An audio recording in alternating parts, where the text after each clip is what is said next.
नमस्कार। मुंबई भारताची आर्थिक राजधानी आणि विविध भाषांमध्ये संवाद साधणाऱ्या लोकांचे शहर। अलीकडेच राष्ट्रीय स्वयंसेवक संघाचे ज्येष्ठ नेते सुरेश भैयाजी जोशी यांनी मुंबईतील भाषिक विविधतेवर एक विधान केले।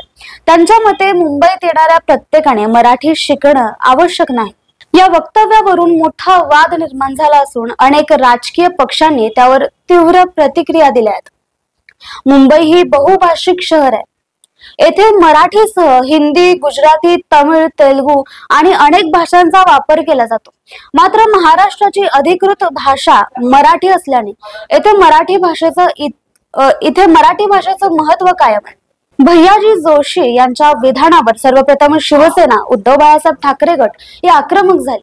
मुंबईत राहणाऱ्या प्रत्येकाने मराठी शिकणे गरजेचे आहे, कारण ही भाषा केवळ संवादाचं साधन नाही तर महाराष्ट्राच्या संस्कृतीचा अविभाज्य भाग आहे।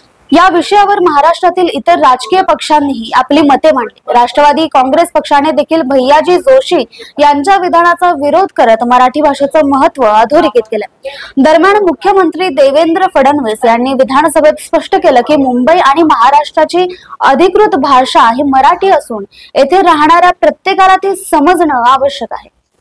मुंबईत सरकारी कार्यालय, सार्वजनिक वाहतूक व्यवस्था आणि शैक्षणिक संस्थांमध्ये मराठी भाषेचा मोठ्या प्रमाणावर वापर केला जातो। तसेच महाराष्ट्र सरकारने वेळोवेळी स्थानिक भाषेच्या संवर्धनासाठी विविध उपक्रम राबवले आहेत। शहरातील अनेक शाळा आणि भाषा प्रशिक्षण केंद्रे मराठी शिकण्यासाठी प्रोत्साहन देतात। स्थानिक नागरिकांसाठी तसेच बाहेरून आलेल्या लोकांसाठी मराठी शिकणं फायदेशीर ठरतं, कारण दैनंदिन व्यवहारांमध्ये याचा मोठा उपयोग होतो।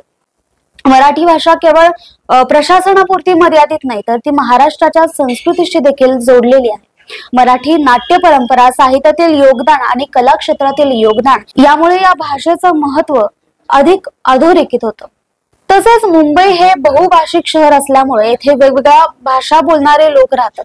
काही ठिकाणी गुजराती, हिंदी आणि इंग्रजी भाषेचा जास्त प्रमाणावर वापर केला जातो। तरी सुद्धा या लोकांनी मराठी भाषा शिकणं आवश्यक आहे, कारण महाराष्ट्र हे मराठी भाषिक राज्य आहे। भाषा हा संवादाचा एक महत्त्वाचा भाग असतो। यामुळे मुंबईत येणाऱ्या प्रत्येकाने मराठी शिकावी का हा वादाचा मुद्दा ठरलाय। काहींना मराठी शिकणं आवश्यक वाटतं तर काहींना ते वैयक्तिक निवडीचा मुद्दा असल्याचं वाटतं। संपूर्ण वादाच्या पार्श्वभूमीवर मुंबईत स्थानिक भाषेचा सन्मान राखणं महत्त्वाचं आहे। मात्र या विषयावर समाजातील विविध गट वेगवेगळे विचार मांडत आहेत। तुम्हाला काय वाटतं? जोशी यांच्या विधानावर तुमचं मत काय ते आमच्या कमेंट बॉक्समध्ये नक्की कळवा आणि अशाच माहितीपूर्ण व्हिडिओंसाठी आमच्या चॅनलला सबस्क्राईब करायला विसरू नका। धन्यवाद।